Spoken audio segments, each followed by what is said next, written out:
ಶರತ್ ಏನ್ ಮಾಡ್ತಿದ್ದೀರಾ? ಪಾಪ ಪರಿಹಾರ ಕಣಪ್ಪ, ಪಾಪ ಪರಿಹಾರ. ಲೋ ಸಂದೀಪ, ನೀನ್ ನನ್ನ ಲೈಫ್ ಶನಿ ಮಹಾತ್ಮ ಆಗ್ಬಿಟ್ಟೆ ಕಣಪ್ಪ. 2 ವರ್ಷದ ಕೆಳಗೆ ನಿನ್ನ ಮುಟ್ಟಿದ್ದು. ನನ್ನ ಲೈಫು ಎಲ್ಲ ಸ್ಕ್ರಾಪ್ ಆಗಿ ಲೈಫಲ್ಲಿ ನೆಮ್ಮದಿನೇ ಇಲ್ದಿರಂಗಾಗೋಯ್ತು. ಅದಕ್ಕೆ ನಿನ್ ಕಾಲ್ ಹಿಡಿದು ಬೇಡ್ಕತ್ತೀನಪ್ಪ, ನಿನ್ ಕೈಯಾರೆ ಒಂದ್ಸಲ ನನ್ನ ತಲೆ ಮುಟ್ಬಿಟ್ಟು ಕ್ಷಮಿಸಿದೀನಿ ಅಂತ ಹೇಳ್ಬಿಡು.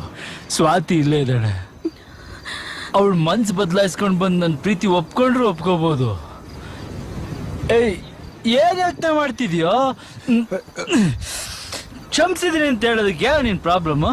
ನಿನ್ ಲೈಫಲ್ಲಿ ಏನ್ ಪ್ರಾಬ್ಲಮ್ ಇದ್ರಲ್ಲ, ನಾನ್ ಸಾಲ್ವ್ ಮಾಡ್ತೀನಿ. ನೀನ್ ಏನ್ ಕೆಲಸ ಮಾಡ್ತಿದ್ಯಾ? ಇನ್ನು ಕೆಲಸ ಹುಡುಕ್ತಾ ಇದ್ದೀನಿ ಶರತ್. ಕೆಲಸ ಹುಡುಕ್ತಿದ್ಯಾ? ಅಯ್ಯ, ನಿನ್ಗೆ ಕೆಲಸ ಕೊಡ್ಸಿದ್ರೆ ಕ್ಷಮಿಸಿದೀನಿ ಅಂತ ಹೇಳ್ತೀಯಾ? ಮೂರ್ತಿ, ನನ್ನ ಕ್ಲೋಸ್ ಫ್ರೆಂಡ್ ಒಬ್ಬ ಇದ್ದಾನೆ, ಅವನೊಂಥರ ದೇವಮಾನವ ಇದ್ದಂಗೆ. ಅವನ್ನ ಕಳಿಸ್ತೀನಿ. ಒಂದ್ ಕೆಲಸ, 1 ಲಕ್ಷ ರೂಪಾಯಿ ಸಂಬಳ.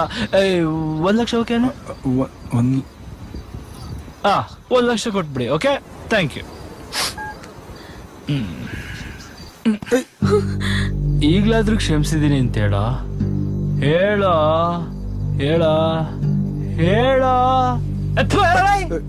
ಕ್ಷಮಿಸಿದ್ದೀನಿ.